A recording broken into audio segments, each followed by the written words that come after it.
Good evening, my dear student and all the participants. On behalf of IIA Thane branch, I, Dr. Nishikant Jha, welcoming you all for the wonderful session of OCM. I hope you must have enjoyed your vacation. There was a New Year, there was a Diwali at your place. But study is very important aspect, and we are really thankful to Nayan sir, who is always keeping the space continue for all the learners, and to be very particular and precise, SYJC learner. That is why, without delayed further, because we have to finish many of the portion in days to come. So we have kept your session today also. We are really thankful to our chairman, Dr. Arvind Luhar sir, who is always assisting us and giving us permission for keeping these session for a student at large, for a student community. We are also thankful to our office bearer, Dr. Kuldeep Sharma sir, who is a treasurer of IIA Thane branch. He also assisted and guided us for keeping the things going on for everyone, for the learners, for the faculty, for the people at large. And we are also very thankful to four pillars of ours. They are Ganesh, Vignesh, Harshal, and Ajit, who are behind the scene keeping this entire IE activity on. And that is why we are always live. We are keeping the session for the student and for people at large. Uh, Today we are having the session on organization of commerce and management, and which will be conducted by Nayan sir. And he has taken several sessions. Few more after few more sessions, this topic, this subject will be over. And of course, he has taken the responsibility of SP, OCM, and ECO, which he is going to finish well within time frame before your prelims exams. So, on behalf of IIA Thane branch, we are really thankful to Nayan sir for giving and devoting his time for every learners. Thank you, Nayan sir. And now you can carry on your session.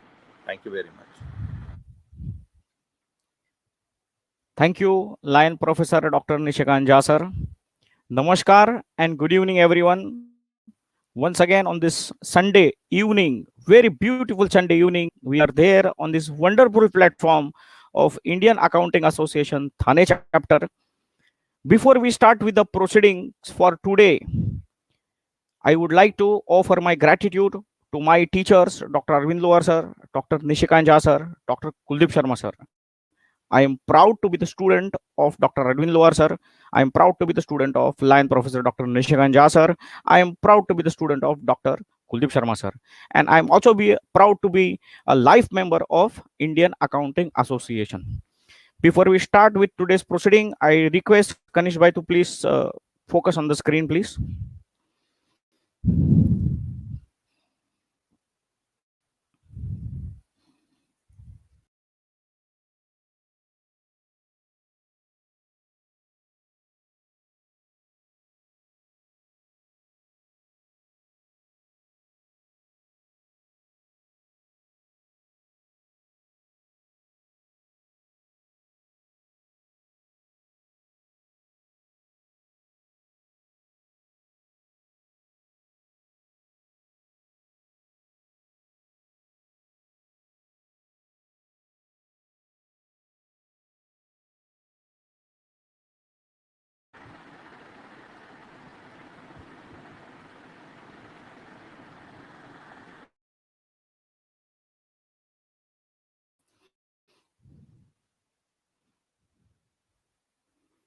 Yes, Kanish Bhai.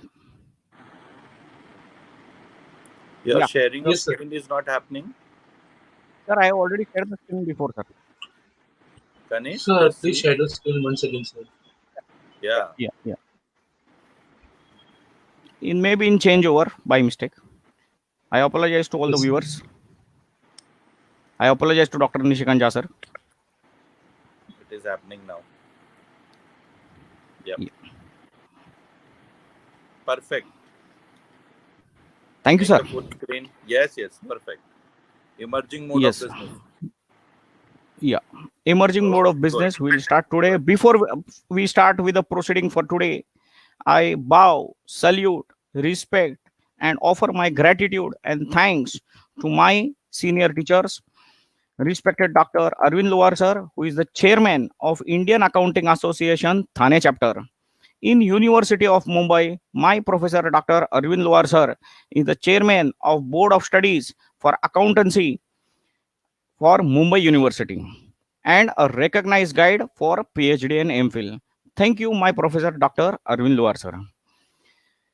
I bow, salute, respect, and offer my gratitude and thanks to my Professor Lion Dr. Nishikant Jasar, who is the General Secretary of Indian Accounting Association Thane chapter in University of Mumbai. My Professor Lion Dr. Nishikant Jasar is the member of Board of Studies for BAF and BFM and a recognized guide for PhD and MPhil in University of Mumbai. Thank you, my Professor Lion Dr. Nishikant Jasar. I bow, salute, respect, offer my gratitude and thanks to my respected Professor Dr. Kuldeep Sharma sir, who is the treasurer of Indian Accounting Association Thane branch. In University of Mumbai, my Professor Dr. Kuldeep Sharma sir is the member of Board of Studies for BBI and BIF, BIM, and a recognized guide for PhD and MPhil in University of Mumbai. Thank you to my senior teachers, Professor Dr. Arvind Luar sir, Lion Professor Dr. Nishikant Jha sir, and respected Professor Dr. Kuldeep Sharma sir. Friends, all these professors are there at such a high position in University of Mumbai and in their respective colleges. They are the head of the department in their colleges. At the same time, they have written a number of books ranging from 100 to 200. They have published so many research papers. They themselves are very expert researchers. So many students who are doing PhD and MPhil have studied under their guidance and have successfully completed their PhD and MPhil. They lay stress, they are the great motivators. They lay stress and they tell the students to excel in academics so that they can progress further in their life. At the same time, they give us life skill education, value education. Sir tells that just by studying books or just by studying academics, it is not enough. Yes, it is very important, but it is not enough. So, in every lecture, I bring some wonderful quotes which I have cherished and which I have collected from them, and there is bucket full of thoughts. One of the thoughts in today's Guru Vandana, I would like to share with you all, friends. In today's Guru Vandana, one of the thought which my professor Dr. Nishikant Jasar always tells that always you all have to be cheerful and smiling. Always be happy and you should carry smile. That is why I always tell and urge my students also. Whatever my Dr. Nishikant Jasar tells me, I follow it. And we should all keep smiling. So, why sir tells that we should keep smiling so that we should never ever be sad. हमारे life में हमें उदास कभी नहीं होना है. धूप छाव तो जिंदगी का एक है हिस्सा, वो तो आते जाता है. Every day, after every day there is night, and after every night there is day. In previous lectures also we have seen that our Dr. Nishikant Jasar tells. Why it is like that? Because just by smiling and just by not being sad, you can make every other people happy who are around you and with you. These wonderful things we have to pay attention what our senior teacher tells. We should keep smiling, we should be cheerful so that we can pay attention not only in our work but also those who are there with us and around us. We can spread happiness. Happiness is a contagious, you can say, a very contagious thing. If we are happy, everybody around us will also be happy. So आज की गुरु वंदना में sir मैं एक कविता narrate करना चाहूंगा sir, जो इसका आशय यही कविता के ऊपर है. ये कविता जो है इसका आशय यही है. ये कविता लिखी गई है श्री साहिर लुधियानवी जी, उनके द्वारा लिखी गई है और उसका शीर्षक your thoughts whatever are there, your motivation whatever are there, on that it is there, उदास न हो. Guruji, I would like to narrate this poem. Guruji, please grant the permission to narrate this poem, sir. Guruji, are you there? कनिश भाई. Sir, actually, sir has left, sir. Okay okay. Thank या you so तो much. Sir is blessed as an starters. तो उदास न हो यह कविता, it is there which I am going to narrate. तो उदास न हो यह कविता हम आज इस गुरु वंदावना में हम ये सुनेंगे. दोस्तों, अर्ज किया है, मेरे दोस्त मेरे हमसफर उदास न हो, कठिन सही तेरी मंजिल मगर उदास न हो. कदम कदम पे चट्टाने खड़ी है, कदम कदम पे चट्टाने खड़ी है, लेकिन जो चल निकलते हैं दरिया तो फिर कहां रुकते हैं. हवाएं कितनी भी टकराए आंधिया बनकर, हवाएं कितनी भी टकराए आंधिया बनकर, मगर घटाओं के परचम कभी नहीं झुकते. मेरे दोस्त मेरे हमसफर तू उदास न हो, कठिन सही तेरी मंजिल मगर तू उदास न हो. हर एक तलाश के रास्ते में मुश्किलें हैं, हर एक तलाश के रास्ते में मुश्किल है, हर एक तलाश मुरादों के रंग लाती है. हजारों चांद सितारों का खून होता है, हजारों चांद सितारों का खून होता है, तब एक सुबह फिजा पर मुस्कुराती है. मेरे दोस्त मेरे हमसफर तू उदास न हो, कठिन सही तेरी मंजिल मगर तू उदास न हो. जो अपने खून को पानी बना नहीं सकते, जो अपने खून को पानी बना नहीं सकते, वो जिंदगी में नया रंग ला नहीं सकते. जो रास्ते के अंधेरों से हार जाते हैं, जो रास्ते के अंधेरों से हार जाते हैं, वो मंजिलों के उजाले को पा नहीं सकते. मेरे दोस्त मेरे हमसफर तू उदास न हो, कठिन सही तेरी मंजिल मगर तू उदास न हो. मेरे दोस्त मेरे हमसफर तू उदास न हो, कठिन सही तेरी मंजिल मगर तू उदास न हो. तो इसी शब्दों के साथ आज की गुरु वंदना is dedicated to all my teachers. Thank you very much all my teachers. और दोस्तों, यहाँ पे मैं कहना चाहूंगा कि मेरे दोस्त मेरे हमसफर तू उदास न हो, यहाँ पे ओरिजिनल कविता में नदीम यह शब्द है. मेरे नदीम मेरे हमसफर तू उदास न हो, मैंने नदीम का अर्थ दोस्त बनाकर यहाँ पे मैंने प्रस्तुत किया है. So thank you very much to all my teachers, my professor Dr. Arvind Loar sir, my professor Dr. Nishikant Jha sir, my professor Dr. Kuldeep Sharma sir. Friends, with this we require the permission from our senior teachers to start our lecture. And as you are aware, sir started the lecture and has granted us the permission. If Guruji is there, Guruji will grant the permission. Guruji is not available, that is why he has already started the lecture and he has given the permission. Thank you Guruji for granting the permission for starting today's lecture. Thank you Professor Dr. Arvind Loar sir. Thank you Lion Professor Dr. Nishikant Jha sir. Thank you Dr. Kuldeep Sharma sir. With these friends, we start with today's proceeding. Sunday 22nd of November, beautiful Sunday evening is there, and we are there to study the subject of Organization of Commerce and Management, abbreviated as OCM. This lecture is taken from the textbook of Standard 12th, that is SYJC Commerce of Maharashtra State Board of Bureau and Textbooks, that is we abbreviate as Maharashtra State Board textbooks. And the topic which we are going to study today is emerging modes of business, that is your lesson number 5. Friends, I would like to remind everyone that today is the 14th lecture of this series of lectures on the wonderful platform of Indian Accounting Association Thane chapter. Once again, respect everyone and tell bow and tell namaste to everyone, to all the students. Namaste to all the students, and I welcome all the students for today's lecture once again. With this, let us start enjoying today's lecture. The beautiful lecture is there, and this is the information about myself. I am a resident of Dahanu and a proud resident of this wonderful, beautiful city of Dahanu in district Palghar near Mumbai in the state of Maharashtra. Friends, let us start enjoying. There will be only one part in today's session, and that part will be part A.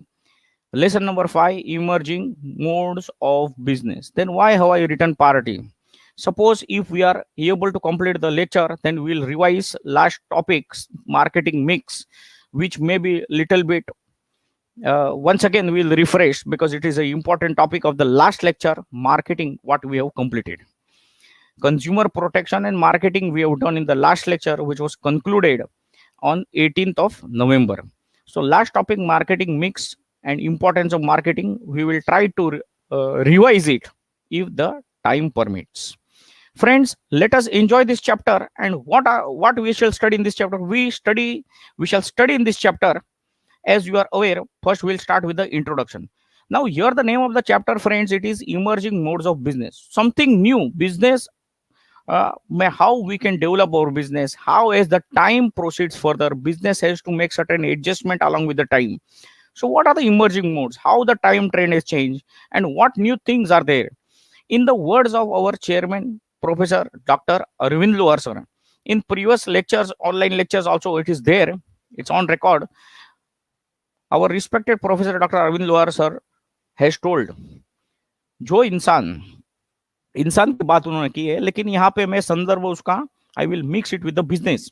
जो इंसान समय के साथ बदलाव नहीं करता है, ठूट के जैसे खड़ा रहता है, उसे समय उठाकर फेंक देता है. It means if the business, here we will relate those words of our teacher with the business, that the business which is not changing along with time, because as the proverb goes in English, time and tide waits for no man. So if the business is not changing, it is not adapting with the changing surroundings and situations, then it is very difficult for the business to survive. So it is there today, as you can see, not only today but in the previous, you see, lockdown was there, we were not able to move that freely. Now also certain restrictions are there, and even today we are interacting. I am sitting at my home in Danu and you are sitting at your home at various places in India. But our students are seeing these lectures from Mumbai, Dahanu, Kolwad, Bordi, Wangav, Boisar, District Palghar, Vasai, Virar, Pune, Nagpur, all the parts of Maharashtra and maybe all the parts of India also. So these students are there. So we are interacting through this online platform, that is e-lectures are going on. So that is what we are going to study. So we are not into a business line, but we are there. So just with the help of business, also the same scenario is there. So e-business, what is there, that we are going to see the introduction, meaning of e-business. We are going to see what are its scope, what is the area of working of e-business, that we are going to see, and what is the benefit, why it should be there. Now where benefits are there, what will be there? There are certain limitations. Every coin has got two sides. So just like that, where benefits are there, limitations are there. So this is one group of modern trend, emerging mode, e-business. Second is we are going to see the online transactions are there. So that is a group there, online transaction. What it is the meaning? What is your book exactly telling about online transactions? What is the procedure for it? That we will see. So that is the one group. And the third which we are going to deal is outsourcing. So what is outsourcing, that we are going to see its meaning and concept. If outsourcing is there, so what, why we should do outsourcing? So need will be there, the second topic in that. Then naturally there will be advantages and disadvantages of outsourcing we will be studying. And then outsourcing, what are the types? So there are three types over here which is mentioned in your book, that is BPO, KPO and LPO. So this is what we are going to see, and last we will end today's lecture with the comparative study. So let us proceed with the today's lecture, and we will start with the introduction of today's lecture. So subtopic 1 we are going to see. In that we shall see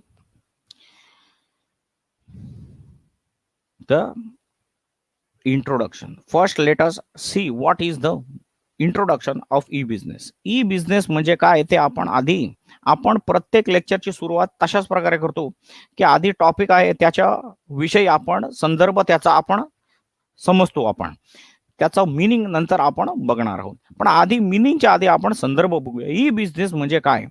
E business friends is a abbreviation, short name for e म्हणजे electronic. E business म्हणजे electronic business. In 1997, IBM, that is a very famous company situated in US, started using the term e-business for the first time. Till that time, the word e-commerce was used. The new mantra of the day: globalization cycle, times, speed, and competitiveness.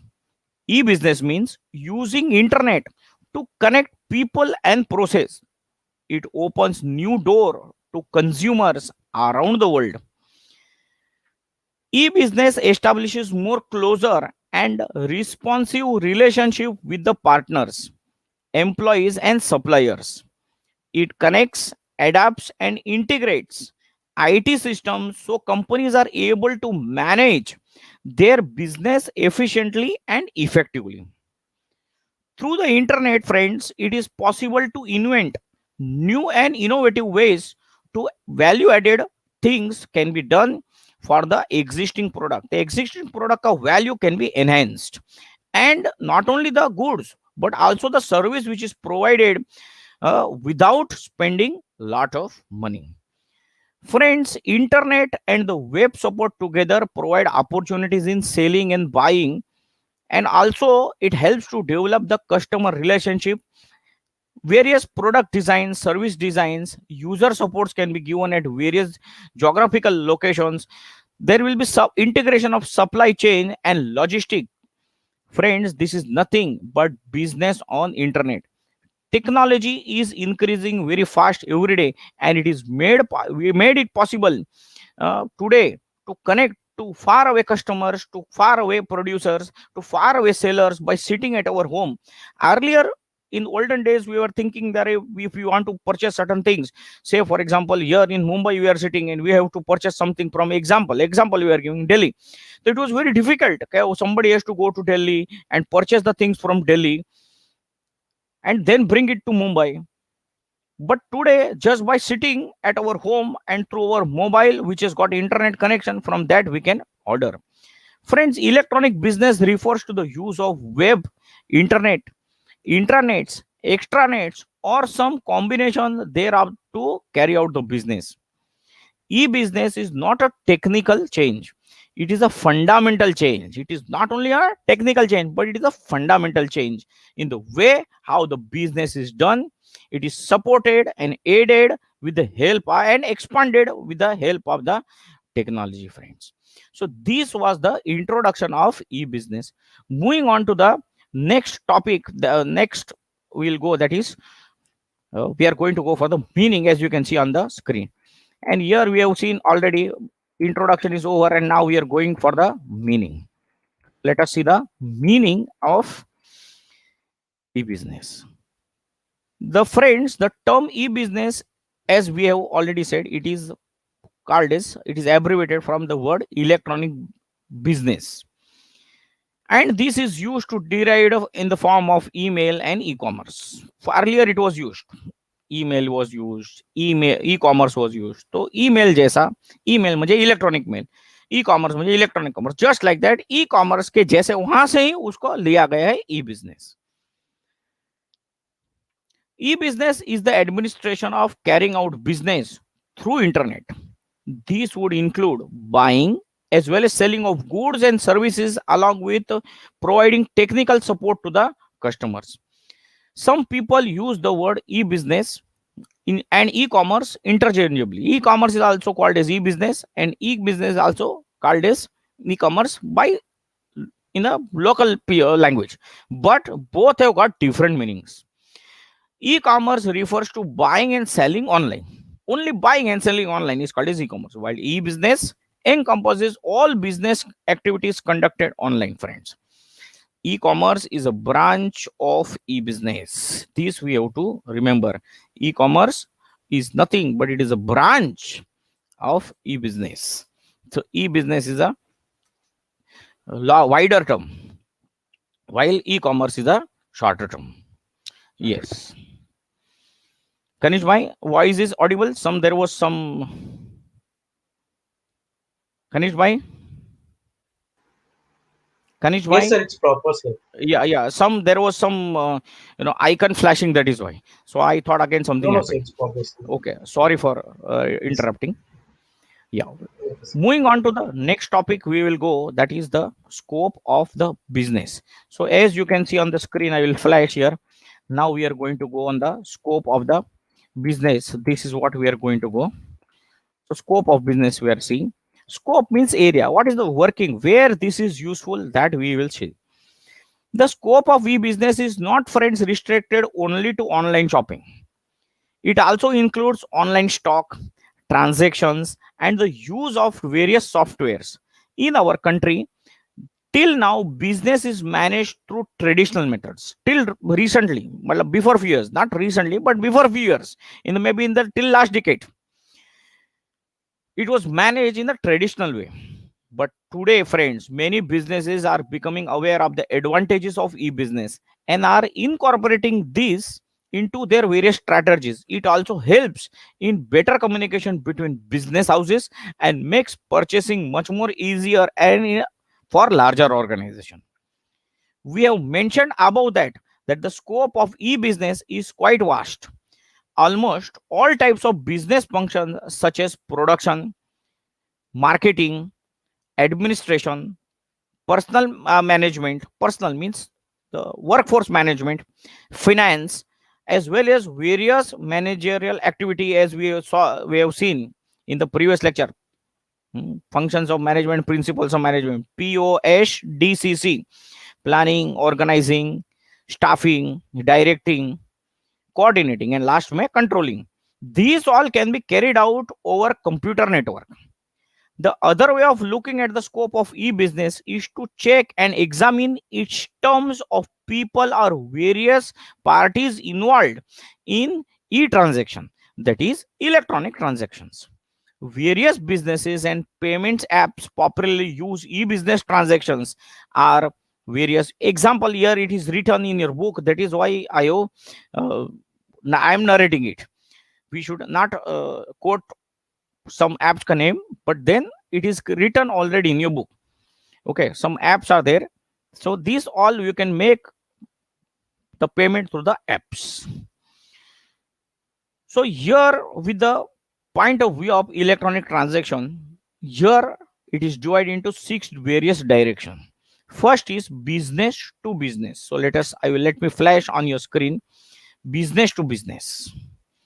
So let us see what is this business to business. First we will see all 6 scopes areas, and then we will see one by one in detail. Then it is business to consumer. Third one is business consumer to business in a converse way. Then it is consumer to consumer. Then it is business to administration. And then finally it is consumer to administration, abbreviated as C2A. So I will take in a reverse way and once again see each and everything a little bit in a detail. So let us see business to business, abbreviated as B2B. What is this? In this form, the buyer and seller are both business entities and do not involve individual consumers. Here, friends, both the parties involved in the e-commerce transactions are business firms, and hence the name business to business, that is B2B, it is abbreviated as. Transaction between business firms come under these categories. Which categories? Business to business categories. Business firms interact with each other on a variety of services. These include supplying various parts, various components to the manufacturer. They are providing value added services, and also we are providing various personals, manpower also they do it. So business to business, one business is interacting with another business, that is the scope. First scope, B2B. Second, let us see, that is I will flash it on your screen, business to consumer. So let us see that business to consumer. Customer identifies a need and searches for a product or services to satisfy his or her needs. Customer select a various seller and negotiate price with that particular seller.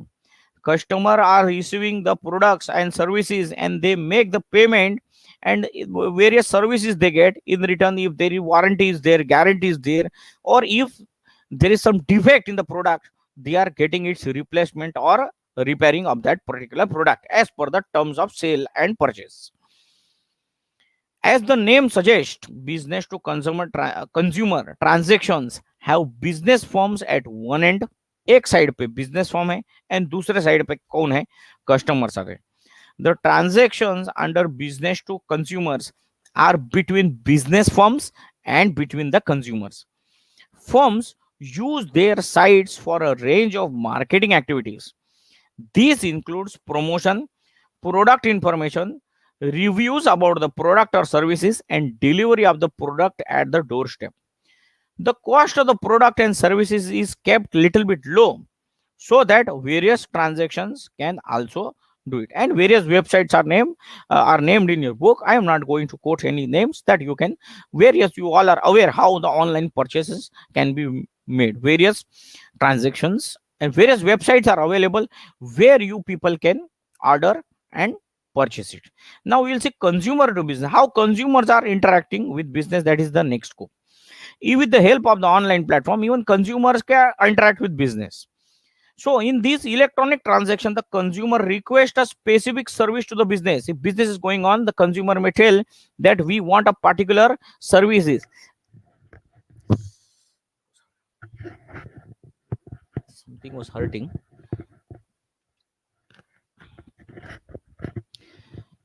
Consumer may request to a business that certain things, specific service or specific goods they require. Consumer to business is a growing uh, concept where the consumers request for a particular goods or particular services. I have repeated that again. With the help of these buyers, it helps the buyers to quote their own price. Buyer will tell, okay, this service you are providing or these particular goods you are providing, we require this service or this good at so and so price. So it gives a bargaining power also to the consumer.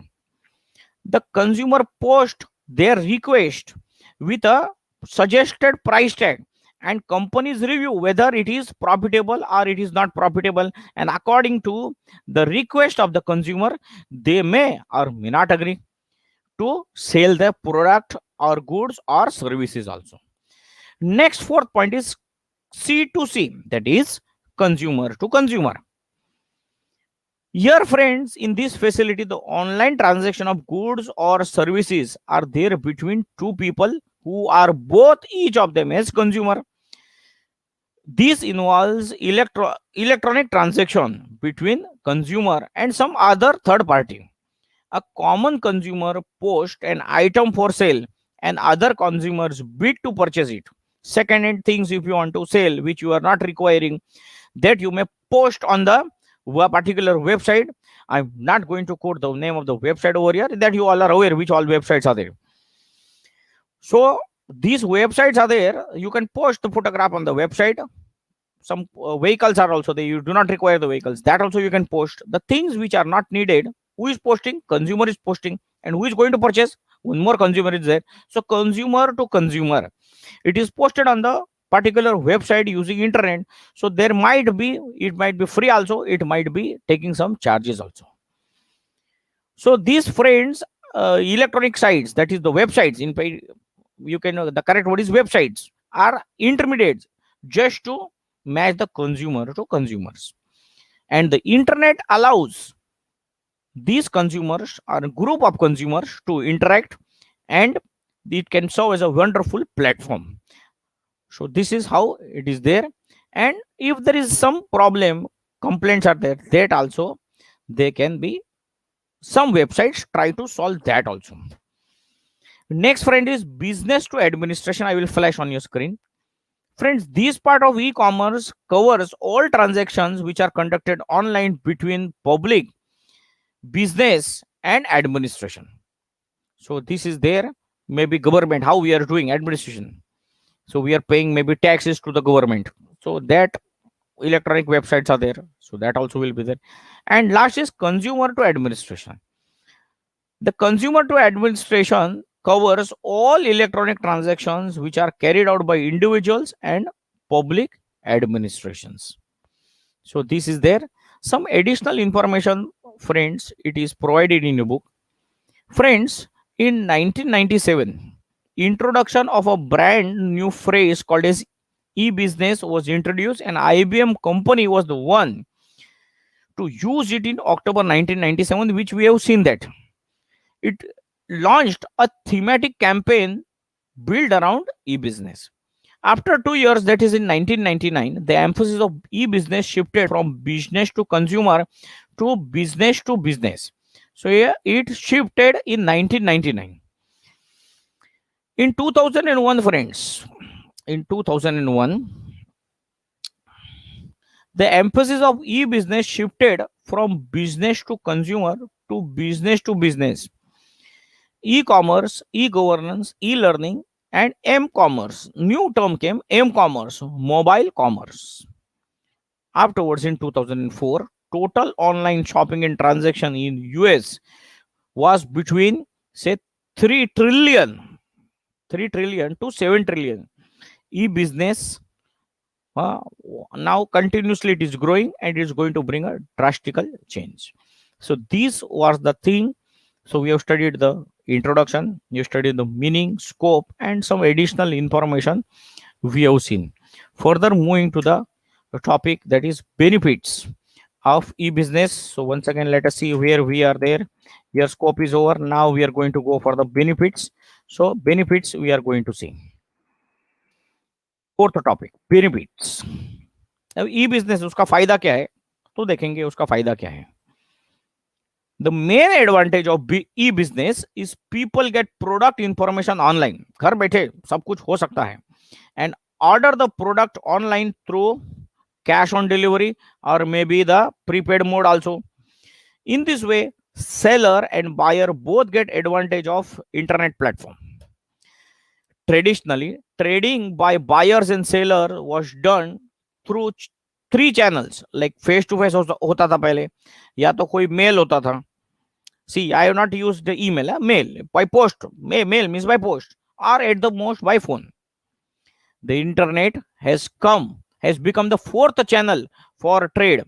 Internet is blossoming and blooming and allowing business to sell more at a lower cost.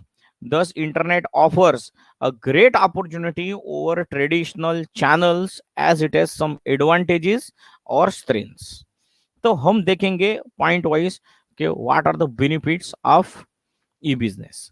First, we will see enumerate the points and then we will see everything in detail. First is ease of formation. E-business can be formed very easily and very smoothly. Lower investment requirements. Third point will be convenience. Fourth point is speed. Fifth point is global access. Sixth point is movement towards paperless society. Papers we can avoid. Seventh is government support. Eighth is ease of payment. So now we will see each and we will focus little bit in more light. We will see. So I will take in the reverse order. And I am flashing there. First point, ease of formation. Formation, as the name suggests, naam mein hi chupa hai, ease of formation. So you can elaborate. The formation of traditional business was difficult, and it is difficult now also. Whereas to form e-business, it is relatively easy to start. Start करने के लिए easy है. Second point, as we have seen that second benefit of e-business is lower investment requirement. Investment required is low as compared to traditional business, as the store does not have physical existence. There is no physical store and can be managed with less manpower. So if trade does not have much of the investment but have contact, that is network, that trade can do very well in this e-business. Third benefit is convenience. Internet offers convenience all throughout the clock, all days of the year. Business is going on at any time and is flexibly available. E-business is truly a business that is enabled and has increased and enhanced by electronics and offers the advantages of accessing anything at any place at any time. Next, fourth point is speed. This benefit becomes all the more attractive when it comes to information. Much of the buying or selling involves exchange of information that internet allows at the click of a keyboard or a click of a mouse or any other device. You click it and you will get the information. Now I will click the keyboard and I will flash the fifth point, that is the global access. See, I've clicked. Internet is truly about without boundaries. No boundaries, कोई सीमा ही नहीं. Anywhere, any country, any state can sell anything on the online platform, provided with the proper, if they are abiding with the proper procedures. On one end, it allows the seller to access the global market, while on the other end, it allows the freedom to buyer to choose products from almost any part of the world. There is no face-to-face contact or interaction between buyer and seller. Sixth benefit is movement towards a paperless society. Internet has considerably reduced the dependence on paperwork. Thus, recording and referencing of information has become fast, and we can save a lot of paper. Thus, we can protect the environment also. To make papers, we have to cut down the trees. So, lot of trees also cut down is saved, and environment is also protected. Seventh point is government support. The government provides favorable environment for setting up of e-business. This support ensures maximum transparency. Eighth and the last benefit which is listed in your book is easy payment. The payment of e-business is done in credit card or debit card or some other source or electronic wallets, and fund transfer is made very easy, and it is easy to transfer the fund, and it is very secured also, and it is available at any time at any place. So these were the benefits of e-business. Now friends, as I already quoted in the previous lecture and today also, every coin has two sides. Where there are benefits, there are limitations also. So next benefits are over, the immediately next topic will come the as the limitations. So first we will flash and see there. The benefits are over. Now what will I will flash here? See, it will fall down here slowly. It will fall. Yes. So here it is there. Limitations we are going to study.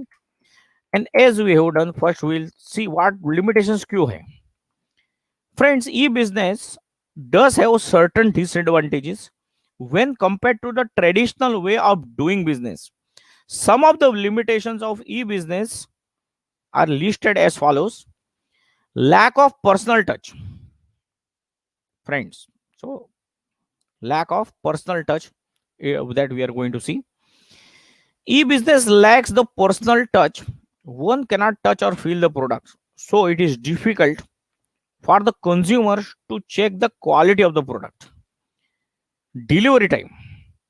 The delivery of the products takes a little bit longer time. Maybe if you go and purchase from the store, on the very moment you select the particular goods or services, you can immediately get the possession of the goods.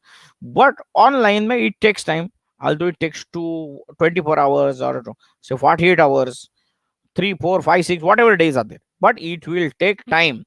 The moment you select, at that moment you will not get the possession of the goods. So that is why it is told it takes time. While in the old and traditional business, you get the product as soon as you choose it, but that does not happen in online business. The time lag often discourages the customer. The very moment if I require something, then how is it possible to get it? So this is an improvement, but does not resolve the problem. What is the improvement? Okay, faster delivery is done, prime delivery is done by certain online platforms, but that does not solve the problem. There are security issues also, friends. That is one of the limitation. There are a lot of people who scam through online business. Although they are secure, but even then, somewhere or the other, there is some scam. Also, it is easier for the hackers to get the financial details of the payers. Also, it has a few securities and integrity flaws and issues. Also, this is also caused the disturbance among the potential consumers. Friends, then the next point, fourth limitation is government interference. Sometimes, friends, government monitoring can lead to interference in business. Online is there, so transfer is there. Government comes to know everything, and because of this, there may be a little bit more interference from the government. So this may cause a little bit flaw in the business. ऐसा आपके book ने लिखा है. And the last point is high risk. High risk is involved as there is no direct contact between the parties, that is between the customers and the service provider or the seller. There is no contact per buyer and seller ka. Hence, in case of frauds, it becomes difficult to take the legal action. Legal action le to which seller pay you take, which buyer pay you take the legal actions. So this was the first emerging mode of business, that is e-business. So this topic is over. Now going to the next topic, that is your online transaction. As you can see on the screen, we will see on the your this. Now you see, we'll start with the next, that is your online transaction. We are going to see its meaning of online transaction. So online transaction is done with the help of internet. Online means internet. It can't take place, that is it cannot take place without a proper internet connection. Online transaction occurs when a process of buying and selling takes place through the internet. When a consumer purchases a product or a service online, they pay for it through online mode or transaction. Now ये होता है, ये online buying होता है, selling होता है, तो उसका what is the next is the procedure of online that will see the syllabus it is there what we are going to study. See, now I'll click it, it'll fall down. Procedure of online transaction. So this is what we are going to see. Meaning we have seen, now we are going to see the procedure. Friends, online transaction moves through 3 steps: pre-purchase or sale, as I have flashed on the screen. Then there is before purchasing and selling, we are scanning. We'll see, we'll survey, we'll review various products, we'll review. Before purchasing directly, we are not purchasing. First, we'll see online. So that is the first stage. Then there will be actual purchase. After seeing all the possible options, we'll narrow down on one particular thing, and then we'll make the online payment, and then we are getting the delivery of that particular product. So these are the first, briefly those stages are there. It is written. So here it is done into, broadly classified into 3. Now let us, once again I will review these 3 steps for you. Pre-purchase, I will go down in the reverse order. Pre-purchase or sale, actual purchase or sale, and then last will be delivery. So now let us see the things in detail. Okay. So first is registration. Pre-purchase mein there is registration. Here in pre-purchase there will be registration first. Before online shopping, one has to register with the online vendor. That is, you have to log in by filling up the registration form. Basic things are there: email ID. You all must have seen also before. If you have not seen, just see and do it. Okay, how you have to register under the guidance of some elder. So you have to register yourself online. You have to log in by filling up simple details. The first step in online transaction is to log in. For online transaction, registration is required. The consumer needs to log in a particular website from where they are going to purchase their goods or service. They ask for customers email id, name, address, and other necessary date of birth. They are saved and are saved with the website. For security reasons, the buyer's account and their shopping cart is an online record what they have picked up while browsing the online store. Then they have to do placing of an order. First, they will see the registration, then they will place an order. Friends, it is the second step in the online transaction. When a customer likes a particular product or services, that product or services goes in their shopping cart. The shopping cart gives a record to all the items which the buyer has selected and is aspiring to purchase it, and along with the number of units and qualities, color, and various other things. Then the buyer then proceeds to the payment option after the selecting all the products. And the last one is the payment करेंगे and बाद में फिर क्या हो जाएगा उसका आपको delivery आ जाएगा. Payment is the last stage in the online transaction. The buyer has to select the payment option. What they will do, whether it is cash, COD, whether it is check, whether it is through digital cash or wallet, whether it is through debit or a credit card. So that the buyer has to select, and then there will be a buying and selling process, friends. So the information plays a very important role in all the transaction. Information is exchanged in both traditional as well as online business. But as compared to traditional business, internet transactions are little bit easier.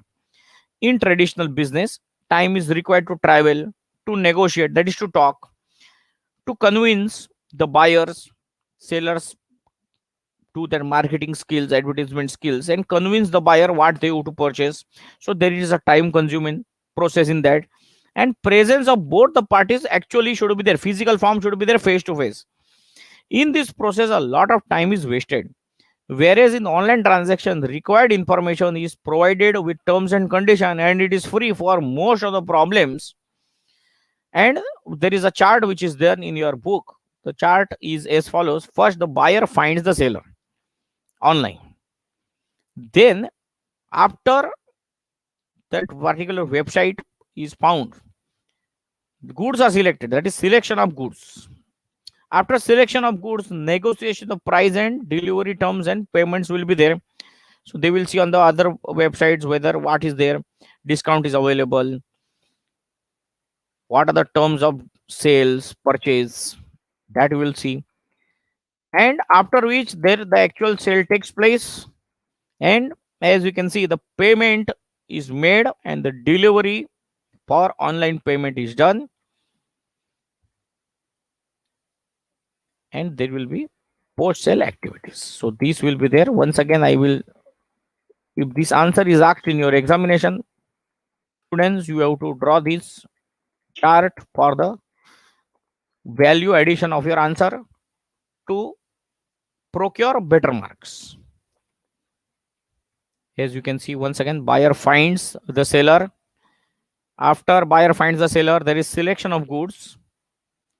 Then there is negotiation of price and delivery terms and conditions, after which actual sale takes place. Payment is given and delivery is made.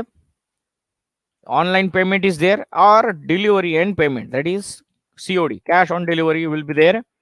And if post sale any activities are there, guarantee, warranty, some repair, some defects which has to be sorted out, that has to be done. If satisfactory things are there, then they may give the positive feedback also. So the next topic which we are going to see in the today's lecture is outsourcing. So outsourcing आज हम देखेंगे. So here you can see here these two are over. Today the lecture we are at 7 o'clock and we have completed it very soon, very fast. The last topic is remaining, and that is why I told you the time will be there. Time will permit us definitely, and we will do little bit revision of marketing also. The last topic is there, that is outsourcing. I flash it here. Outsourcing is there. In outsourcing, what we are going to see, introduction of outsourcing we are going to see. So introduction of outsourcing, subtopic outsourcing, An introduction of outsourcing we are going to see. See here, outsourcing introduction, as you can see, and as you can see on the screen. Now let us see the introduction. Outsourcing म्हणजे क्या? नाम में once again you see the names are like that. Okay, it will be there. Outsourcing, sourcing out means giving. If you are a manufacturer or maybe a seller, you require something to complete the production of the particular product. So little bit you are doing, you are completing the process of production or completing the process of selling by taking help of some other third parties. So outsourcing is a process of contracting a business function, any business function, not only manufacturing or selling, any business function or any specific business activity to specialized agency. Mostly the non-core areas such as security, household pantry, sanitization. Nowadays sanitization we can hear a lot in today's COVID and corona scenario. So all these are outsources, are outsourced by a particular company. Company makes a formal agreement with the particular agency. The agency can send the required manpower to the company. The agency charges the company for the services. With the help of outsourcing, company can focus on the important areas. So that was the introduction. Now let us see the meaning and concept of outsourcing. As we can see, meaning and concept of outsourcing was there, that we are going to see. Coming back,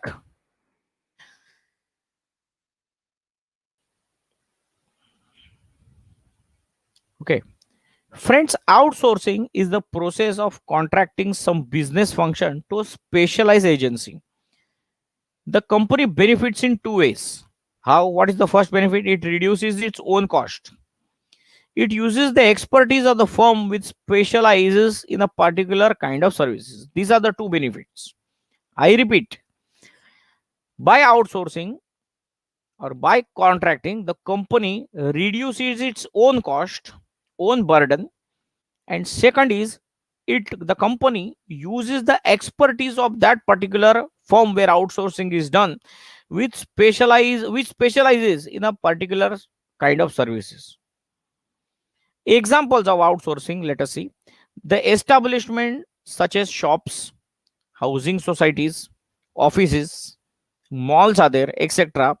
Outsource facilities like security, pantry, sanitization, as we have already mentioned just now, is the same way arrangement for wedding, various celebrations are there, birthday celebrations are there, anniversaries are there, engagements are there, can also be outsourced. So just like that. So this was the meaning and concept. Now let us see need for outsourcing. What is the need? Let us go once again to the syllabus page. Here I will click, it will drop down. Need for outsourcing. And coming back to the slide, need for outsourcing. What is the need? Why outsourcing is required? Today's services all over the world are becoming highly specialized. Most services require finely tuned skills. With increasing global competition, most companies are focusing on showing their product or improving the quality of their goods. This has forced the companies to concentrate on their hardcore activities. Hence, companies are taking a fresh look at the business processes. Due to this, many non-core areas are being outsourced to the various other third-party firms who actually are very specialized and skilled in that activity. The concept of outsourcing has emerged as a result of this particular thinking. So this was the need of outsourcing. Now let us go on to the next topic, that is the advantages of outsourcing. So we'll go once again to the page of the syllabus. Syllabus page may will see. I will click, it will fall down. Yes, advantages have come. And once again coming back to our slide. Advantages. Let us see the advantages. Friends, the first advantages of outsourcing is overall cost advantage. I will flash it on your screen. Overall cost advantage, as you can see, It reduces the cost, that is, outsourcing reduces the cost and also saves time and efforts on training cost. So, training is saved because specialization is required if some outside someone is already specialized, or someone or some firm or some company or some organization is already specialized in that particular work, so we can take the help of that services. Second point is stimulates entrepreneurship, employment, and exports. I flash it on the screen. Outsourcing stimulates, that is, increases entrepreneurship, employment, and exports in the country. Third point is low manpower cost. The manpower cost is much lower than that of the host company, that is written on your screen. Fourth point is access to professional, expert, and high quality services. Mostly the tasks are given to the people who are skilled, experts in that particular area. Because of this, it provides us better level of services and fewer chances of errors. Fifth advantage is emphasizes on core process. Core means important process rather than the supporting ones. So those the process which are not that important can be outsourced. With its help, company can focus on their core areas, which lead to better profits and increase the quality of their products.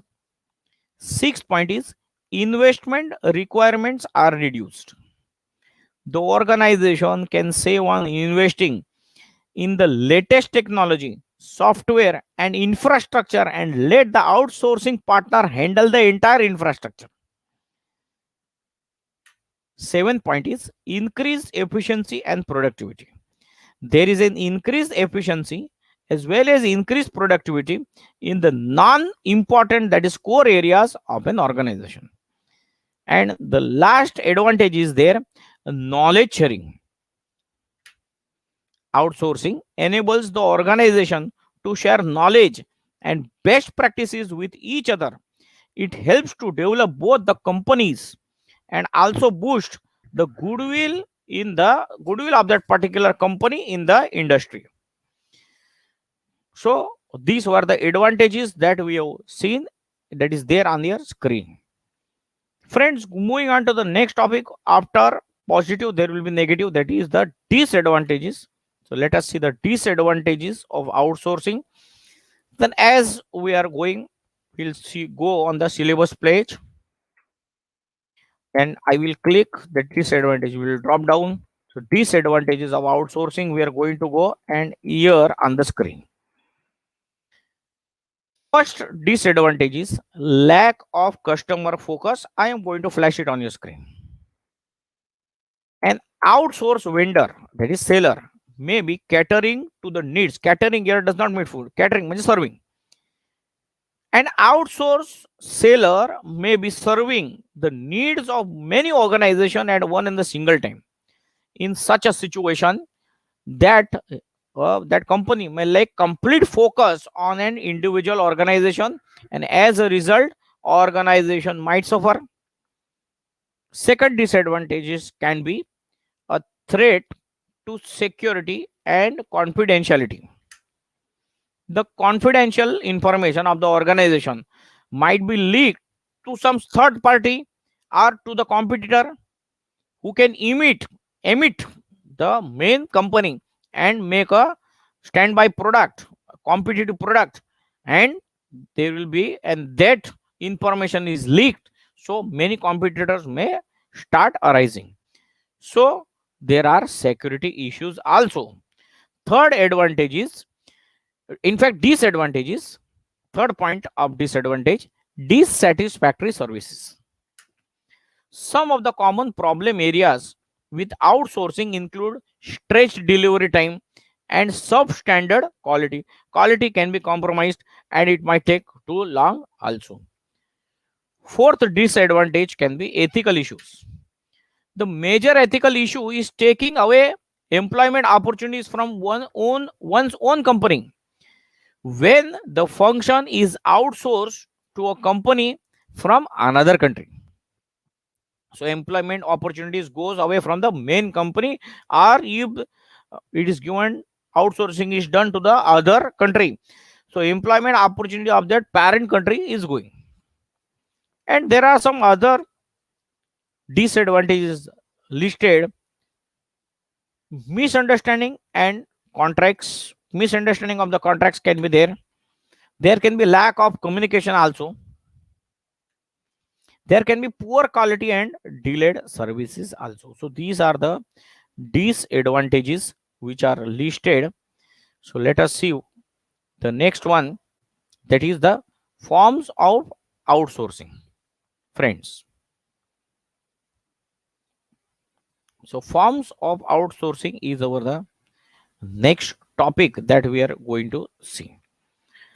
So there are types of outsourcing, and in that very first is, first as we have seen, what is there? BPO, KPO and LPO. So first we are going to see BPO. Before that we will go to the syllabus slide. Here I will do it. BPO will fall down, and now we'll go coming back on the main slide.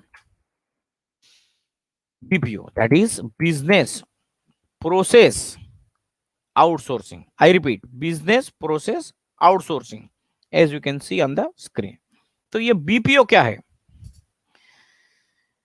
Business process outsourcing is basically the outsourcing of work to some third other party or the service provider in order to save money, while KPO, that is knowledge process subset, knowledge process uh, outsourcing, which is going to come immediately after this, is a subset, is a part of BPO. It means KPO, which is going to come after this, is a part of BPO. KPO, that is knowledge process outsourcing, includes more knowledge based and specialized work. In addition to this, there are many reasons that a company may choose KPO services over BPO, that we will see when we are studying. Business process outsourcing or BPO is a business practice in which one organization hires another company to perform a task or a process that the hiring organization requires to operate its own business successfully. Further, we will see the meaning of it. Friends, meaning of BPO. BPO is a subset of outsourcing that involves contracting of the operations and responsibilities of the specific business to a third party. BPO refers to outsourcing of peripheral activities of the organization to external organization to minimize cost and increase efficiency. BPO refers to the outsourcing of peripheral activities of the organization to an external organization to minimize cost and to increase efficiency. For example, customer care centers are there with various banks, and service providers are also there. So now we will see the advantages of BPO, that is business process outsourcing ka. What are the advantages that we will see? First is productivity improvement, as I have flashed on you on the screen. Educated or skilled people perform the task effectively and efficiently and thus improve productivity. Second point, that is the second advantage, is optimum utilization of resources. BPO enables optimum utilization of scarce resources. Third advantage is reduction in cost. Cost saving can be significant to any business. BPO not only helps in reducing the cost but also increases the productivity and increases the revenues. Fourth advantage is improved human resources. Improved human resources is another great advantage of BPO. Outsourcing, friends, gives a company the ability to get access to the skilled and trained manpower at low rates. So these were the four advantages of BPO listed in your textbook. Now, as you are aware, where benefit is there, limitations are there, where advantages are there, what will come now? Disadvantages, friends, will come. So let us see the disadvantages of BPO. First disadvantage, which is listed in your book, is communication problem. There can be communication gap between the client and the vendor due to some misunderstanding and miscommunication. Second disadvantage is listed is different time zones. The client and the vendor are operating in two different time zones. If they are operating, time zone, it means different countries. Because if you are there in the same country, there is no problem of time zone. If you are there located in different countries, there has to be their time zone. So these time zone difference can create many problems during online meeting, or some there can be some communication gap also there can be there. There can be some mistakes also. If meeting is scheduled according to Indian Standard Time, and if a person is there in some other country, they are referring to their standard time, then both the meetings cannot be organized at the one particular time. Third disadvantage, which is listed in your book, is loss of control. Due to communication error, friends, time differences, client company can at times lose control over the project. So this was about BPO. Moving on to the next one is KPO, that is knowledge process outsourcing. And with this, we go once again to the page of the syllabus as we are going. Will flash KPO, will come down. Yes. And now we are coming back to the our slide. Before that, I would like to request you for a small water break. Even you people can have water, those who are watching live. Let me also have.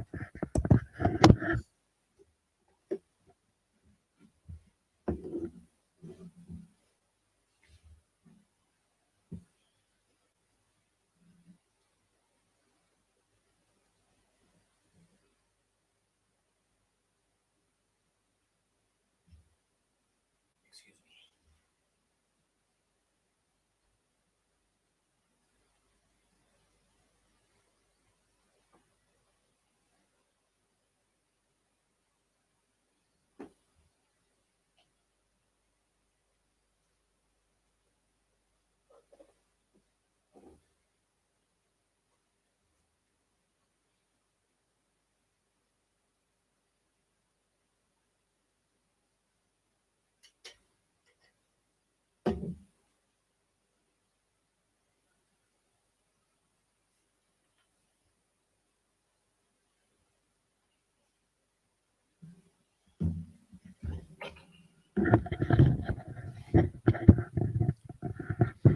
Thank you, friends.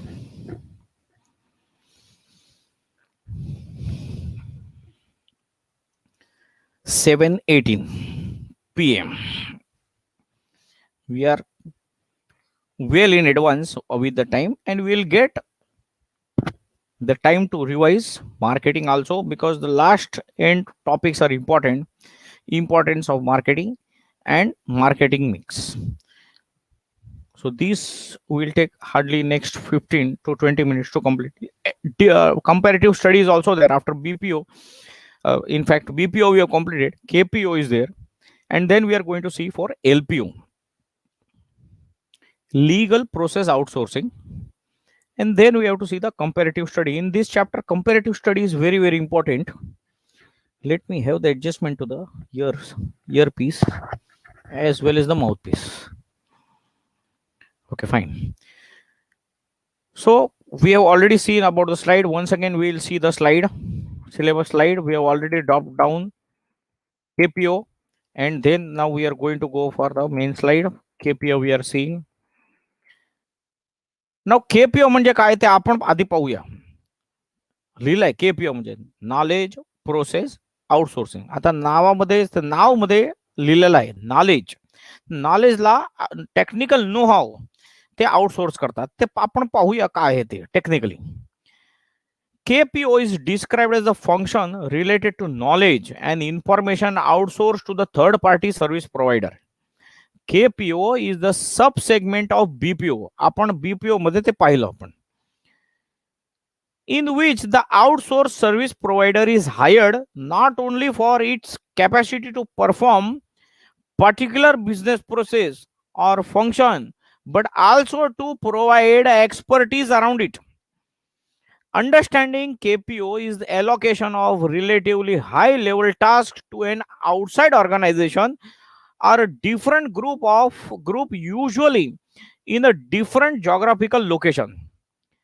Knowledge process outsourcing is a subset of BPO. पुन्हा दुसरा तिसऱ्यांदा ते mention इकडे झालेलं आहे. मी mention केलंय तुम्हाला. Knowledge process outsourcing involves outsource of a core function which may or may not give cost benefit to the parent company, but surely helps the value addition. The processes which are outsourced to KPO are usually more specialized and knowledge based as compared to BPOs. The outsourcing of core information related to business activities which are competitively important or they form and very important part of a company's value chain is desirable. I repeat, the outsourcing of core information related to business activities which are competitively important or they form an important part of company's value chain is desirable. So let us see for the formal definition. Your definition has been given Margaret Rouse of what is .com of www what is .com. We don't put the names, but then it is listed in your book. Your book may it is written what is .com. They defined KPO as follows. So let me flash the definition first. KPO is the allocation of relatively high level task to an outside organization or a different group within the same organization. It can be a different group within the same organization. So thus KPO is a form of outsourcing in which knowledge related to information related work is carried out by the workers in different company or by its subsidiary company of the same organization. This can be in the same country or in the offshore location as per the cost benefits of the company. KPO requires advanced analytical and technical skills as well as a high degree of specialized expertise. KPO allows core and non-core activities. So now we are going to see the advantages of KPO. What are the advantages of KPO? First advantage is cost reduction is possible as clients get professional service at an effective cost. I will flash it on your screen. Second advantage of knowledge process outsourcing is business organization can hire skilled employees from KPO service providers.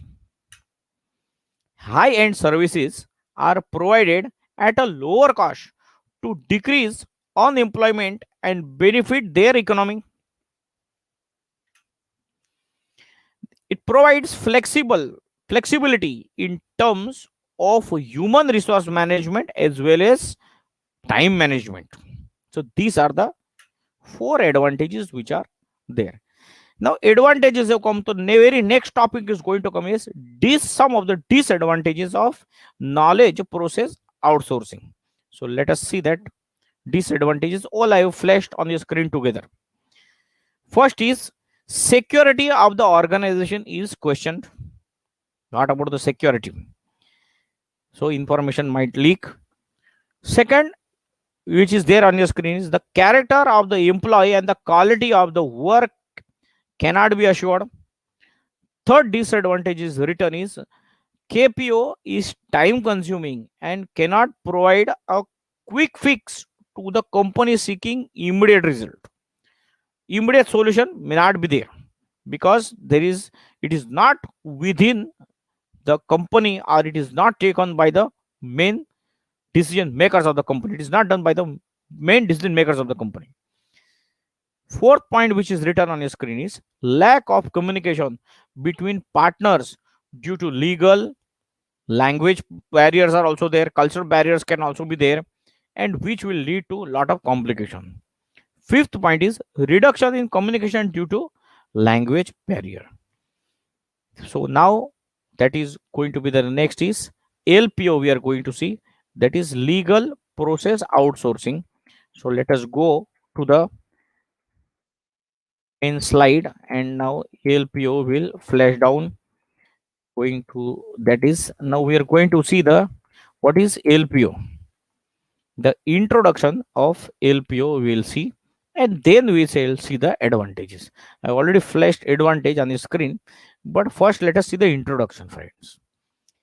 LPO is a type of KPO. LPO is also type of KPO. LPO means legal. Legal is their knowledge. Legal means knowledge of law. So LPO is also type of KPO, and we have seen that KPO is also a type of BPO. So again, LPO is a subset of BPO. Subset means a part of BPO. Here it specifies to legal services ranging from drafting legal documents, performing legal research to offering advice also it can be there. LPO refers to the practice of law firms or corporation obtaining legal support services for an outside law firm or legal support service company. LPO, that is legal process outsourcing, is the industry in which in-house legal department or organization outsource legal work to such areas where it cannot be done at less cost. Maybe a company may have a legal department, and to employ legal personals it may be a little bit more costly. So what they must be thinking, instead of hiring, we do not require legal employee every day, there is no work for legal employee every day, at certain months or in certain days or very few days in a year are there where we require legal advice. So instead of employing, why not hire it from outside? Why not give that responsibilities to the outside lawyers who are not the employees of the company? Examples are areas in certain foreign countries like Europe, may in US, outsourced legal works they give it to India, where it can be performed at a significant decreased cost. Costing is less. If foreign work is outsourced in India, the costing is less because of the monetary difference between dollar rates and rupees rate, or euro and pound rate and Indian rupees rate. LPO is high-ended industry that has been growing rapidly in the recent years. LPO is apparently a media invention. It derives from BPO, but to the extent that word process suggests standardized commodities, easy to replicate task that can be performed without a lot of education. Hence, LPO, that is legal process outsourcing, has gained tremendous ground in the past few years in India. It has achieved success by producing services such as document review, legal research, and writing, drafting, or briefing, etc. And as it is already flashed on the screen, now we are going to see about the advantages of KPO. First advantage is, one of the most significant advantage of outsourcing is legal function is cost saving. Generally, it is found that legal process involves a lot of cost, but if it is outsourced, then it is seen that lot of cost saving is done, which is written in your book. Second point is outsourcing legal work to external service providers allows organization to access high level talent and expertise that does not exist within the firm. Employing a combination of in-house as well as external talent allows law firms and organization to tailor means to carry out their work, to make their liabilities in response to the workload and client demands. Flexible staffing also reduces firm overhead. So these are the three advantages which are written about KPO in your book, which I have already flashed it on your screen. Now, every time as I say where advantages are there, what will be there? Disadvantages, two sides of the same coins. So just like that, let us see about the disadvantages of KPO. I flash it on your screen one by one all. There will be problems of authenticity as some important documents need to be shared with the outsourcing firm. There may second point is written on the screen is there might be some problem of in-depth knowledge of all relevant laws. There will be problem of cultural and language barriers that could hinder म्हणजे reduce communication between domestic and international team also. And ALPO also gets affected by geographical hurdles between firms and clients. So now let us see about the next topic, that is comparative study. Let us see on the screen that you can see. Now we will flash down, it will come down comparative study. So now let us go on the comparative study, friends. In comparative study, the three comparative studies are given in your book, and which I have made the slide from your textbook. First is e-business and versus traditional business. Let us compare it and see, बाजू बाजू में देखकर हम रखकर हम देख लेंगे. First is there is, let me come little bit closer so that I can view the screen properly. Yeah, first point written, point of distinction, that is formation. Friends, e-business is easy to form. E-business can be easily formed, while traditional business takes lengthy and complicated procedure to make it, to start it, or to form it. Setting up cost, it takes a very nominal cost to set up e-business, while it takes huge capital to set up traditional business. Risk involved, friends, high risk involved. There is a high risk involved in e-business as there is no direct contact between the parties, while in traditional business less risk is involved as parties have personal interaction. Scope of business, e-business covers entire world, and so it has got a very wide scope. It is written in your textbook and flashed on the screen, while traditional business is limited to particular area, so scope is limited, friends. Customer interaction, in e-business there is absence of face-to-face interaction, while in traditional business face-to-face interaction is possible. Sixth point is physical inspection. Goods cannot be inspected physically before purchase, where in e-business, while in traditional business goods can be inspected physically before purchase. Seventh point is resource focus. E-business resource focus on demand side, while traditional business resource focus is on supply side. Eighth point is delivery of goods.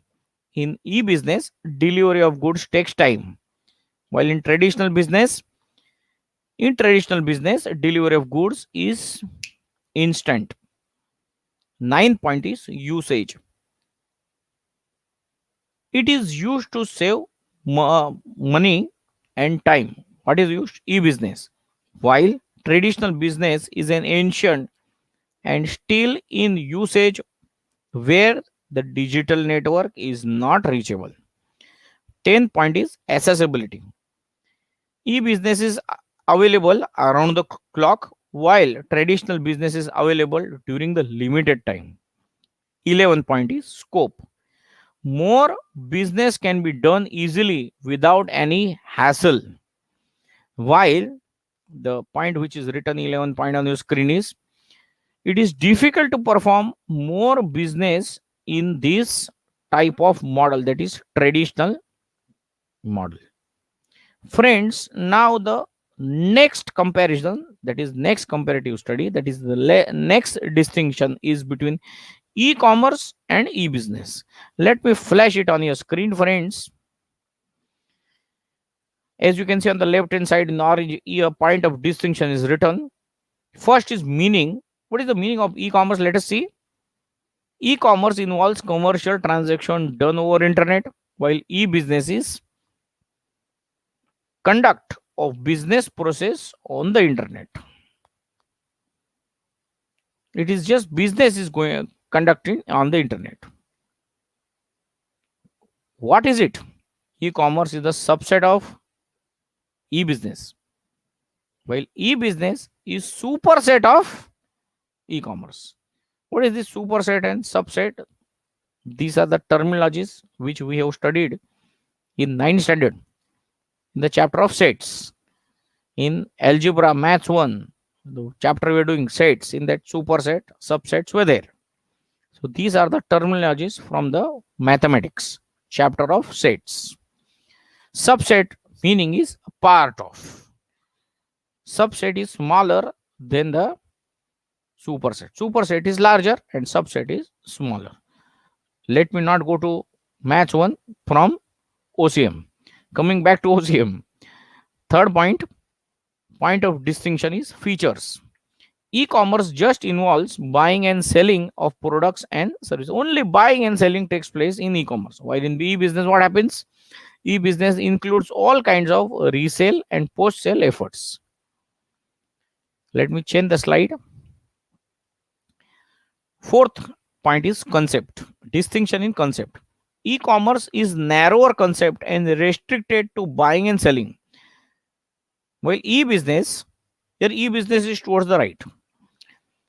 E-business is a broader concept that involves markets serving. That is, survey takes place.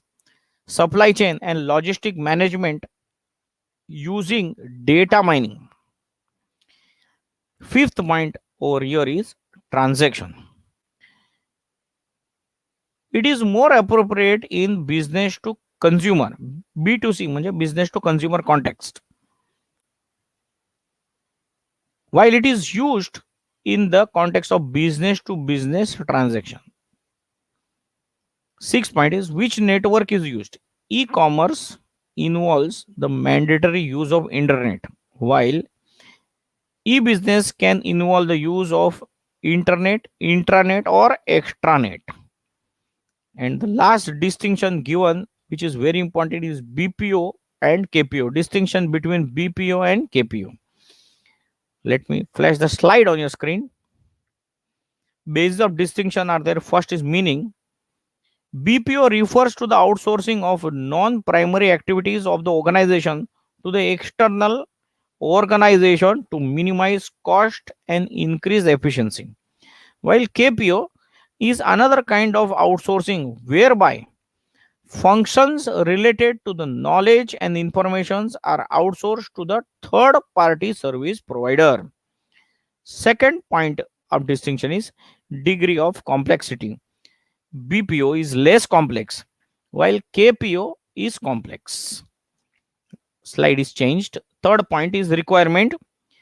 BPO requires process expertise while KPO requires knowledge expertise. Fourth point is talent required in employees. BPO requires good communication skills while KPO requires professional qualified workers. And fifth and the last point of this chapter and of the distinguished also. Focuses on BPO focus on low level process, while KPO focus on high level process. And friends, with this we come to the end of this chapter. That is chapter number 5th, emerging modes of business. Thank you all very much for participating in today's lecture, and thank you all for giving me the wonderful opportunity to present myself. We thank Indian Accounting Association Thane chapter for giving us this wonderful opportunity. Thank you to Chairman Professor Dr. Arvind Luar sir. Thank you to General Secretary Lion Professor Dr. Nishikant Jha sir. Thank you to Treasurer Professor Dr. Kuldeep Sharma sir for blessing us and providing us with this wonderful opportunity so that we can continue our academics. Friends, as at the beginning of the chapter, I told you that this chapter might get over early and we will have a little bit of spare of time. So we have to revise which I feel that is important. It is 7:40 and still we are having around about half an hour to revise. That is why I brought the slide. I have not made it. I brought it was already made in the last lecture by myself only. But in the last lecture, I felt that we should be doing that topic again because last chapter overshooted. So that is why little bit in hurry we did that. I was not happy with that. So that is why I feel I should revise the topics again for you. Last few, so I brought it for you. So once again, formal thank you to each and everyone for helping in today's lecture of emerging mode of business. Thank you to the four pillars of Indian Accounting Association. Thank you to Kanish Bhai. Thank you to Vignesh Bhai. Thank you to Harshal Bhai, and thank you to Ajit Bhai. Proceeding, last you see part B, marketing, we have done. In that we have already seen in detail, and I felt it was very nicely done. Introduction, meaning and definition, concept of market and types of market. But I feel we should revise importance of marketing, functions of marketing, and marketing mix along with the distinction in detail. These we have completed. One we have completed in detail. I was satisfied with that. Meaning and definition, concept of market, types of market. So now the fifth point is there. I feel that we should do it again.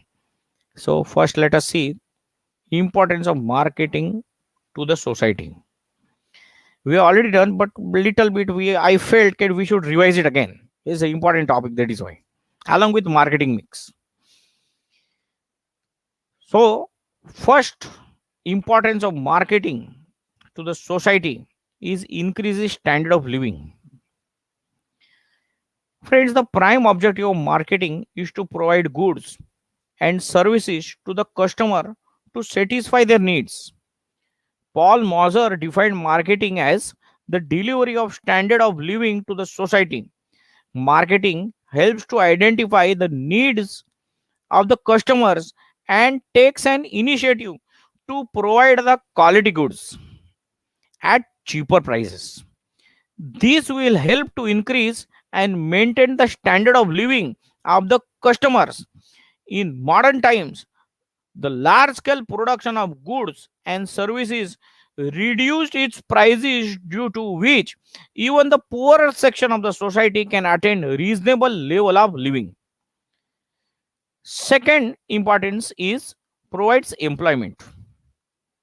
Modern marketing is total system which covers almost all the function of the organization, such as buying, selling, financing, transport, warehousing, risk bearing, and R&D, that is research and development. To carry out this system, there is need of lot of people, and hence marketing gives job opportunities to different people. In the modern era of automation, lesser employments are available in production function, and role of marketing has widened its scope.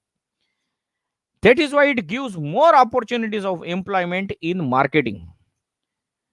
Conversely, Converse, Hughes, and Mitchell have rightly pointed out that in order to have continuous production, there must be continuous marketing. And if marketing is there, there will be a lot of sale. And because there will be a lot of sale, production will go on. And only then employment can be sustained and high level of business activity can be continued. So this is what properly the thinkers Converse, Hughes, and Mitchell have told. Third point is decreases distribution cost. Marketing activities help to provide cheap goods and cheap services to the society.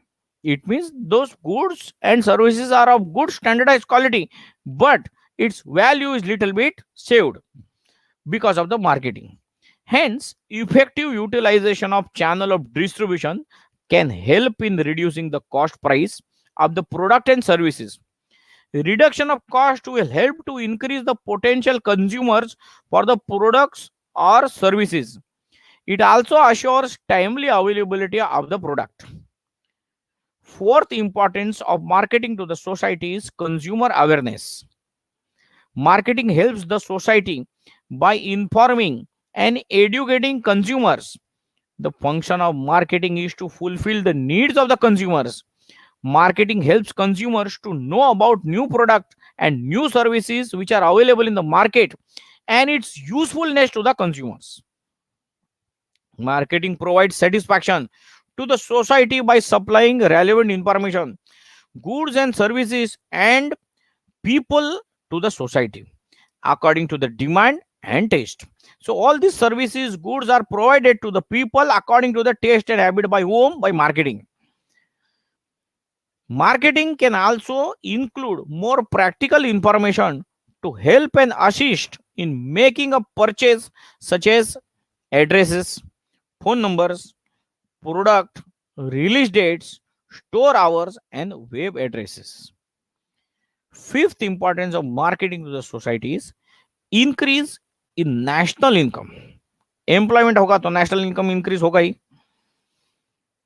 Every economy revolves around marketing, finance, and production. The scientifically organized marketing activities will help in economic development of the country. Effective and proper marketing of the goods and services will result in more industrialization. More industrialization will be there, so more jobs will be there. More jobs will be there, so people will get more money. Because of this more money, the economy of that particular region or the country will go get more stronger and stable. So hence marketing, because of marketing there will be the development of the country, and by the development of the country, integration of agriculture and other industries can also be done. So finally national income of the country will keep on rising. Sixth importance of marketing is managing consumer expectations. Marketing research helps the organization to understand the needs of consumer. It helps in developing the products which fulfill consumers expectation. Customers review are collected, that is feedbacks are collected through different sources, and this can help the organization to make necessary changes in the products enhancement. More customer satisfaction can be done through marketing. Businesses use marketing to make consumer aware of major changes such as mergers and transfer in ownership that affect product offering or seek to improve the quality. Government regulations prevent marketers from making false and misleading advertisement also. So these were the importance of marketing to the society. Marketing ka importance is there to the firm also. So let us see the importance of marketing to the firm. I will flash one by one on your screen. First important of marketing to the firm is increase awareness. Marketing helps in creating awareness about the existing product, their new arrival, as well as the company which sells a particular product in the market. This raises the awareness among the potential consumers. it creates brand image among the consumers. Second importance of marketing to the firm is it increases the sale of the company or the firm. Once marketing creates awareness about the product or services which are sold by the firm, it attracts the customers, and consumers will, those who are in need, will purchase the products and services which are made available for sale. Hence, successful marketing campaign helps to increase the sale of the organization and leading to more and a better and a higher profit. Increasing sales will lead to the more progress, and there will be more income resulting in more profit, and these profit are reinvested in the business, and hence the business can have a better future with the help of more expansion. In modern business, survival of the organization depends upon the effectiveness of marketing. Third point is creates trust. People want to buy from a firm that has a trustworthy reputation. Creating trust among the customers is a time consuming process. Creating trust among the consumer helps the business to earn loyal customers. That is, customer loyalty will be there. Once your business can establish this trust among the clients, this creates customer loyalty also, and the clients will keep on buying the goods and products and services, the same products or same services or different product or different services offered by the same company. Hence, happy customers enhance the brand image of the market. Effective marketing plays an important role in building a relationship between the consumers and the organizations, that is the firms. Effective pricing policy and timely after sales services also improve the image of the organization. A majority of the activities of the marketers are directed towards building the brand equity of the business. Fourth importance of marketing to the firm is basis for decision making process. From inception of the idea, means from the time the idea is conceived in your mind of the entrepreneur, in your mind म्हणजे entrepreneur, to delivering the final product to the consumer, businessman has to take several decisions. Businessman has to look after many problems such as how to buy, from where to buy, how much to buy, what to produce, how to produce, how much to produce, where to sell, how to sell, how much to sell. All these questions are there. And as the scale of operation increasing, this decision becomes more complex. Marketing helps to take the right decision at the right time. Fifth importance of marketing to the firm is source of new ideas. Marketing helps business to understand the needs of the consumer. Feedback received from various customers will help to enhance and improve the existing product. If any drawbacks are there, that can be removed, and it can help to cater the needs of the consumers. Hence, there is a rapid change in the taste and preference of the people. Marketing helps in understanding these changes. It helps to understand new demand pattern emerge in the market. What customers are demanding, that can be served with the help of the feedback received from the process of marketing, from the activity of the marketing. Hence, R&D department, that is research and develop department, develop products accordingly. The four P's of marketing mix, that are product, price, place, promotion. I repeat, product, price, place, promotion. Once again, I repeat, four P's: product, price, place, promotion play a huge and a significant role in the product development. Invention and innovations are taken place as per the needs by R&D department. Sixth point of importance to the firm of marketing is there, tackling the competition. I flash it on your screen. There is increasing competition in almost all sectors of the economy. It is difficult for any business to create monopoly for their product and services. The role of marketing is important to create brand image in the minds of the potential consumers. Marketing not only helps to communicate the products and services to the consumers, but also it motivates them to buy the same time and again. Sound, that is proper marketing strategies, can portray the better image of the business than the competitors. Businesses can make use of the modern technology for marketing and to communicate with the consumers also. So this was the importance of marketing to the firm. And now the importance of marketing with related to consumer. Let us say I flash it on your screen. Importance of marketing to the consumers, as you can read it on your screen. I will flash the points one by one and we will see a little bit more detail. First point is promotes product awareness. I will flash it on your screen. In fact, all I have flashed on your screen together. We will see one by one in detail. Through different marketing activities, companies promote their products and services. This helps consumer to know about the different product and services which are available in the market. Friends, it helps the consumer in making a correct buying decision.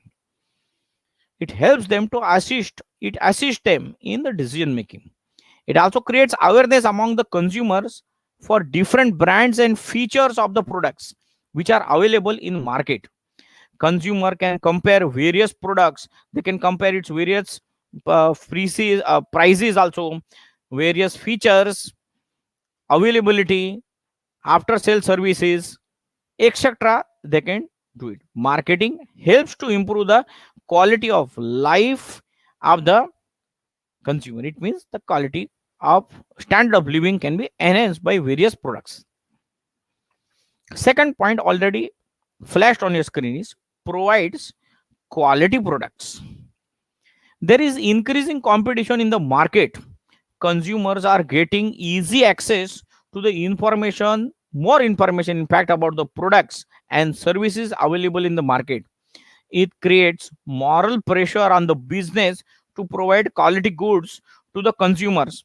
Supplying defective products may create negative image of the business which affects the consumer's loyalty. Third point already written on your screen is provides variety of products. Marketing creates awareness among the consumers about the products. At the same time, it attracts consumers to buy the same, that is buy the product. With the consumers population and preferences become wider and competitive options becoming available more and more in the market, this has become very critical for any business to focus on marketing and plan of marketing.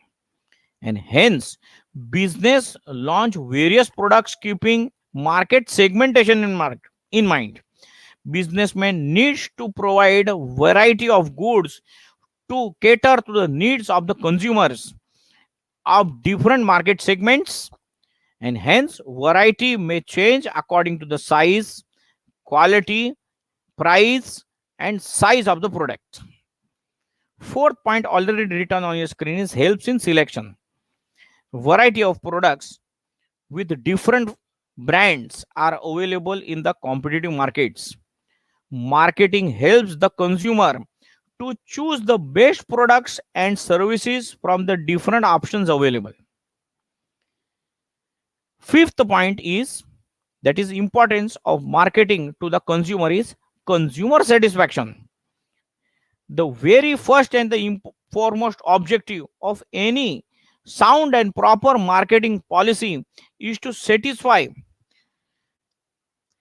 the advertising assurance of the good quality products to the consumers. When an offering meets the consumer's expectation, the consumer is satisfied. Marketing leads to the consumer satisfaction through honest advertising, assurance of quality products, and availability of innovative products. Thus, marketing takes every effort to satisfy the consumers. Sixth and the last point which is already written on your screen, of the importance of marketing to the consumer is regular supply of goods. Through efficient distribution channel of marketing, regular supply of goods is possible. It helps to maintain the balance between demand and supply. It is a result of stable prices. Now, moving on to the next topic is the functions of marketing. Let us see the function of marketing. Friends, the success of any business is difficult without proper marketing. Marketing deals and exchange of goods and services in return of money to satisfy various needs and choices and expectations of the consumers. Hence, marketing function helps to study the needs of the consumer and their facilitate to satisfy them. So let us see the functions. There should be some functions of marketing. So first I will flash it on your screen is marketing research. Proper marketing is possible when business takes initiative to identify the needs and the wants of the consumer in the market. To identify the needs of the consumer, there is a need to collect information from the consumer and to analyze the same, known as market research. Analysis of the information helped in the assessment of the need in the market. It helps to find out what do consumers want, what they want to buy, what are the needs, when they want to buy, what is the quality they want to buy, what is the preference of taste, color, etc. Hence, marketing research helps to take various decisions regarding successful marketing of product. Second function of marketing is buying and assembling. I repeat, second is buying and assembling. On screen, it involves, that is, marketing involves collecting of raw material from various sources at, and they collect at one place where the production takes place. This function is an important as quality and the price of raw material determine cost and quality of the final product, friends. Third function is market planning. After assessing the need of marketing, business needs to make a proper marketing plan and to think about the strategies how the desired objective of the firm or the organization can be achieved. Market planning is the process of organizing and defining the marketing objectives of a business and creating strategies to achieve the desired objectives.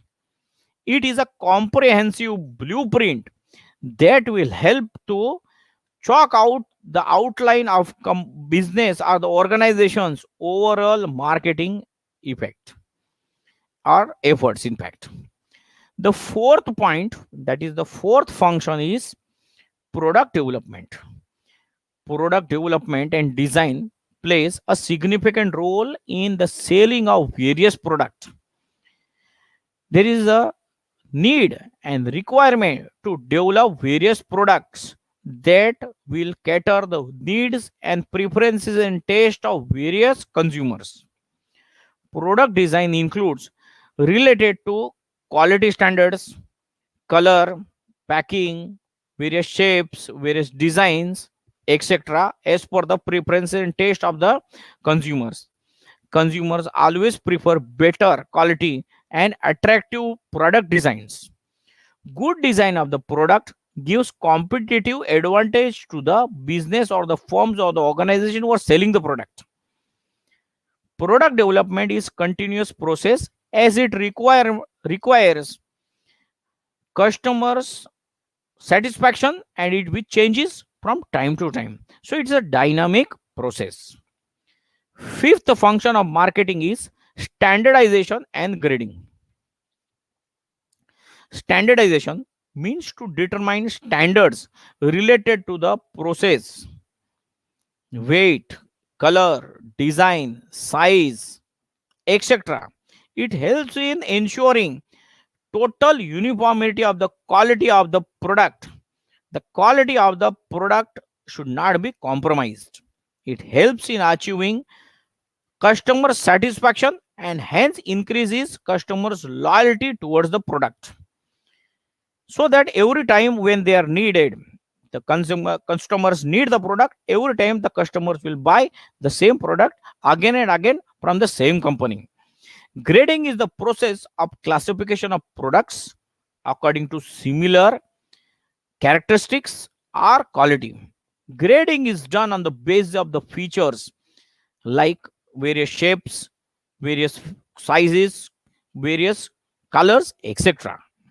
Generally, grading is done in case of agricultural products well, like rice, bajra, jowar, onions, potatoes, etc. Sixth point is packaging and labeling. Package and label creates the first impression on the consumers about the product. Very attractive outer cover or package or label can help them to make the product successful. As it is told, first impression is the last impression. Packaging means designing the package for the product. It helps to avoid any breakage, damage and destruction of product. Packing material includes bottles, containers, various plastic bags, bubble bags, foam bags, wooden boxes, jute boxes, various tin boxes, etc. Label is a slip which is found on the product and provides all the information regarding the product and its producer. The slip on which all the information is provided is called as the label, and its process is called as labeling. Packaging and labeling not only provide protection to the product but also act as an effective tool of marketing. Seventh function of marketing listed in your book is branding. I flash it on your screen, friends. Every businessman wants to have special identity in the market for their product. Branding is the process of giving special identity to a product through unique brand name to differentiate it from the competitor's product. In simple words, friends, giving a distinct name to one's product is called branding. Registered brands are known as trademarks. Trademarks cannot be copied. Branding helps to get recognition among the consumers. It can help to get new business and increase brand awareness in the market. Eighth importance, eighth function, in fact, eighth function of marketing is customer support service. As we have seen in the last lecture also, customer is the king of the market. Hence, business needs to take necessary steps for the satisfaction of the customer. Business tends to take every possible efforts to provide support services to the customers. Timely support services help to gain customers' loyalty. The business can provide the support services like pre-sale service, consumer helpline, after sale service, technical assistance, product demo, etc. to the consumers. These services help in getting and retaining and growing and the growth of the customers, friends. The ninth function of marketing enlisted in your textbook is pricing of product. Pricing is one of the most important as well as challenging function of marketing. Many times, friends, price of product decides the failure or success of that particular product. Pricing plays a very important and significant role in the market where there is cutthroat competition. While determining the price of the product, businessman needs to consider factors like cost, desired profit, what is the demand for the product, what is the price of the competitor's product, what is marketing conditions, etc. Business needs to change prices as per the need of the market. If prices are too high, it might lose customers, but if prices are too low, it might suffer losses also. So deciding the right price needs extensive marketing research. 10th function of marketing is promotional channels. Promotion is the process of informing the customers about the product, their prices, their uses, its various features, its various advantages, and encouraging them means consumers to purchase the products, while with the help of various promotional schemes to convince them, to motivate them in purchasing. Advertising, personal selling, publicity, and self promotions are some of the important tools of promotion. तो promotion किसके सहारे की जा सकती है? Personal selling के सहारे की जा सकती है, पब्लिसिटी के सहारे की जा सकती है, ऍडव्हर्टायझिंग ही करू शकतात. हे सर्व माध्यम आहेत सेल्स प्रमोशन करण्यासाठी आणि sales वाढवण्याकरिता. Business uses combination of all or some of these four methods for promotion as per the need of the business. Promotional activities help to increase brand awareness in the market.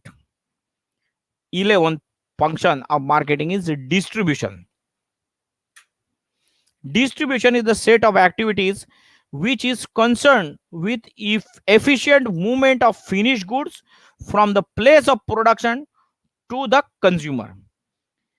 In between, it includes transportation, storing in warehouse, then forecasting, material handling, inventory. Lot of things are there. Packing. Then there is a various location of the warehouse. All these distribution channels will be there. Insurance will be there. Hence, distribution accounts for a major part of marketing budget of business. Importance of physical distribution for a firm depends on the type of product and level of customer satisfaction desired. And as we have just now mentioned, the 12th point, the 12th function is transportation. I flash it on your screen. Transportation means physical movement of goods from the place of production to the place of consumption. Just now we have seen that. In the 11th point also we have seen that. So distribution will take place with the help of what? 11th point is distribution. तो distribution कोणाच्या माध्यमाने होऊ शकते, कोणाच्या मदतीने होऊ शकते? ट्रान्सपोर्टेशनच्या माध्यमाने होऊ शकते. त्या 11वी मध्ये पण आपण शिकले होते ट्रेड आणि एड्स टू ट्रेड. तर this is the helping for trade. 11 में trade and aids to trade, we have already seen that. Okay, transportation includes transportation of the finished goods as well as raw materials. Production, consumption, sale, all these three activities need not take place at one and the same place. They may be taking place at different places also. So place utility is created by transportation activity. 11वी मध्ये आपण पाहिला येते. Analysis of geographical boundaries, nature of product, target market, speed, reliability, cost, frequency of sale, safety, frequency of goods which are provided, help in deciding the modes of transportation.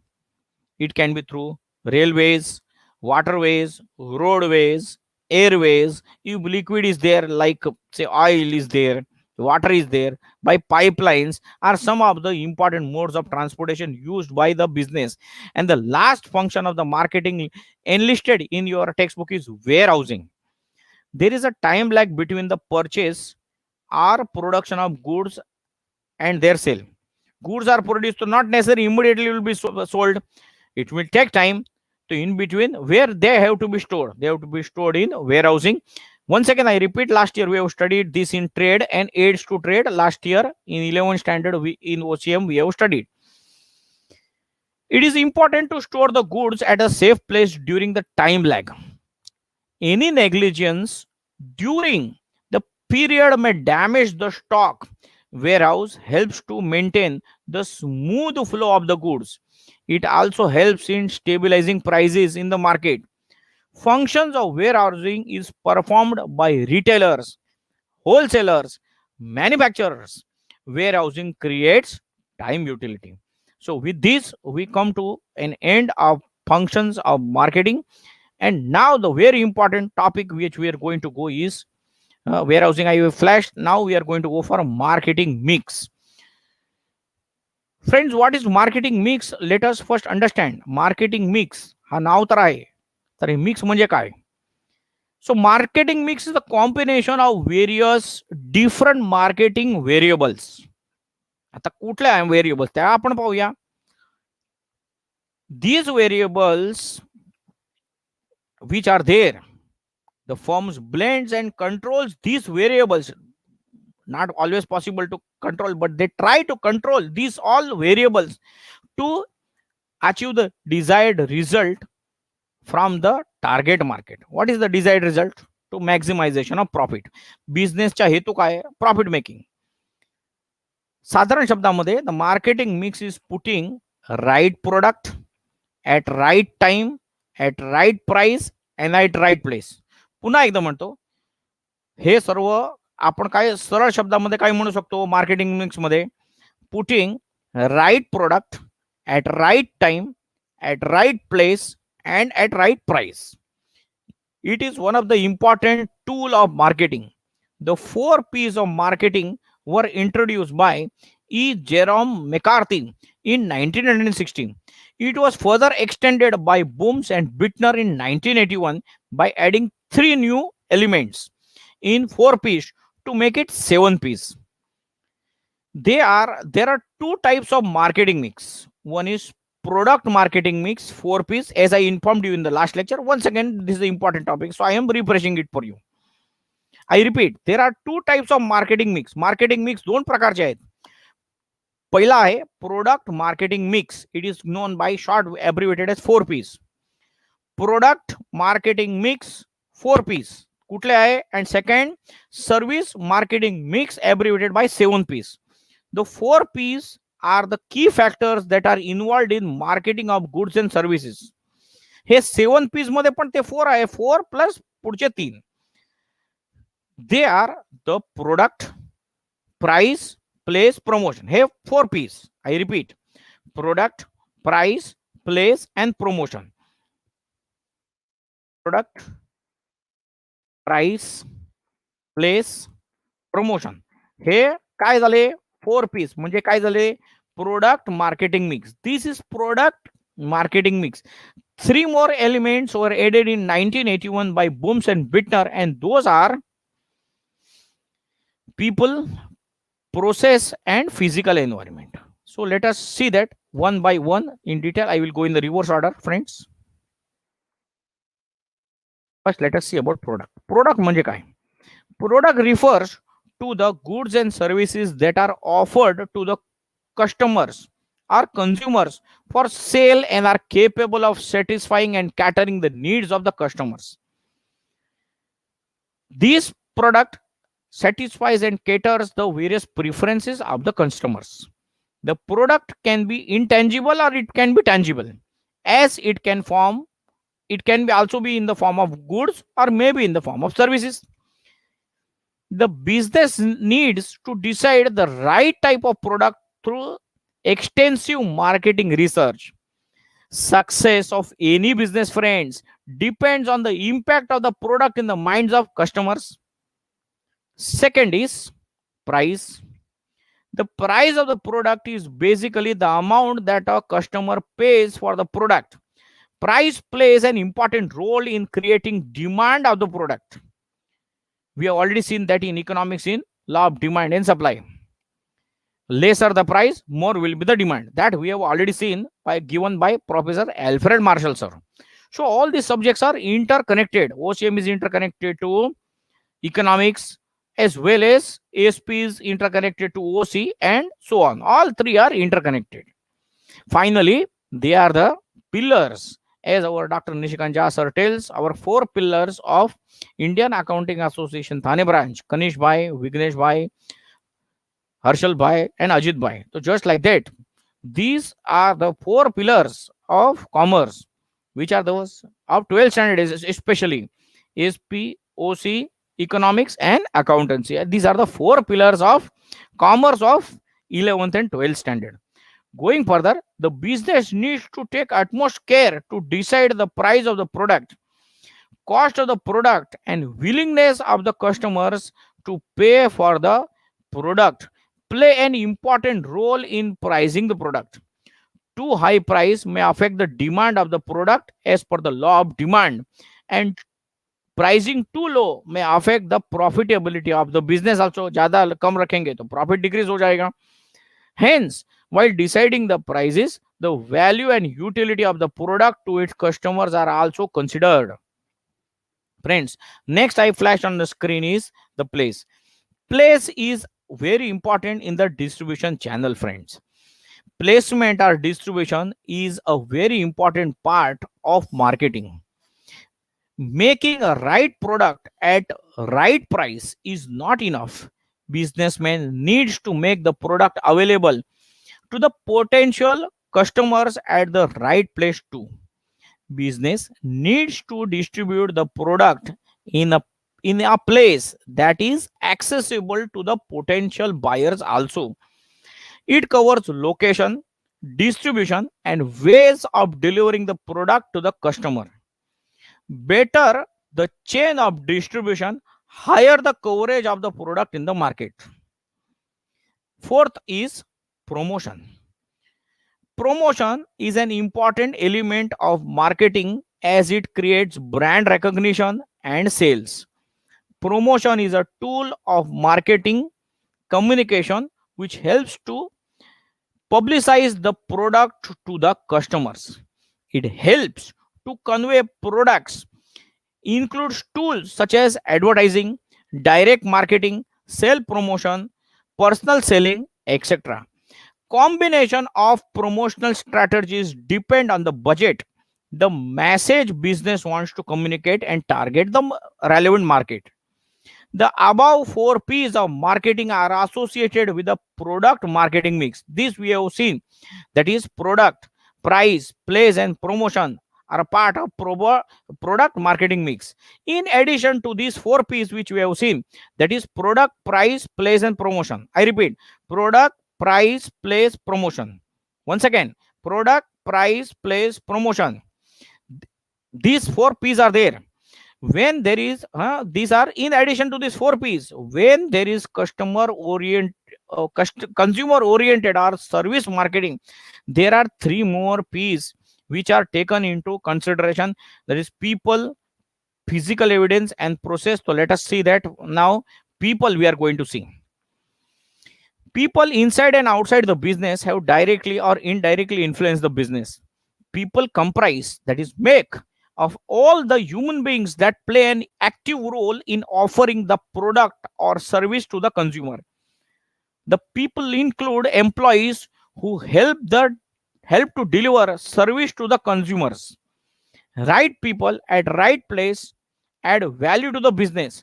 For the success of the business, it is necessary to recruit right people, train them, develop their skills, and retain them. Sixth point is process. Process refers to the steps involved in delivering product and services to the customers. Process are important to deliver a quality service. Good process helps to ensure same standard of service to the consumer as well as save time, money by increasing efficiency. The advancement of technology helps business in effective monitoring of the process of business and take corrective actions wherever it is necessary. Friends, and the last point of the today's topic, and we will end our lecture in next 5 to 10 minutes. Physical environment. Physical environment refers to marketing environment wherein the interaction between customers and firms takes place. Since services are intangible in nature, service providers try to incorporate certain tangible elements into their offering to enhance the customer experience. In the service market, the physical evidence is important to ensure that the service is successfully delivered. Through physical evidence, customers know the brand leaders in the market. Physical evidence affects the customer satisfaction. It includes location, layout, interior designing, waiting area, packaging, branding, dress of the staff, etc., etc., etc. So, with this, we end the important topic marketing mix, and that is the end of our lecture. But before that, when we are going to see one small distinction, I made it for you on your screen that we have seen distinction between marketing and selling. Let me come closer by you to read out from the screen. Okay, marketing and selling. Marketing is a social process by which a need is created, offered, and exchanged via product. While selling means providing the customer with the goods that he or she needs in exchange of price. Second point listed is marketing is a has a wider scope and concept. Marketing includes selling and other functions, while selling is a narrower concept. It is a part of marketing concept. Third point is satisfaction of customer is essence of marketing concept, while selling is a concept which relies on the transfer of title and the possession of the product from one person to another. So that is the point. Okay, then let us change the slide. Slide is changed. Marketing is the consumer oriented. It emphasizes in fact on customers and maximization of their satisfaction. While fourth point in selling is product oriented. It emphasizes on production and its efficiency. Fifth point is marketing views the customer as the very purpose of the business, while fifth point over here is selling views customer as a last link in business. Sixth point is planning in marketing is long term oriented in today's products and in terms of few products, tomorrow's markets and future growth. While here on the sixth point is in selling is planning in selling is short term oriented in terms of today's products and markets. Seventh point, marketing follows customer oriented approach, while seventh point over here in selling uses production oriented approach. The last point is marketing is an indirect activity, while selling is a direct activity. So that is how I. So thank you very much. With this, we end today's lecture. Thank you all to all my students. Thank you all for participating in today's lecture. Thank you from the bottom of my heart and providing me this wonderful opportunity to interact with you all. Thank you to all the viewers wherever you are. Thank you to all the students in Mumbai, in Dahanu, adjacent areas of Dahanu, Golwad, Bordi, Vangaon, Boisar, Palghar, entire district Palghar, then Vasai, Virar, Pune, entire Maharashtra and all over India. Thank you very much from the bottom of my heart for viewing this lecture of today. Friends, entire teaching material is of today's lecture and all the lectures which are conducted by myself on the platform, wonderful platform of Indian Accounting Association, is taken from the state board textbooks of Maharashtra State Bureau of Textbook Production Curriculum Research, Pune. A very big thank you goes to the Maharashtra State Bureau of Textbook Production and Curriculum Research, Pune,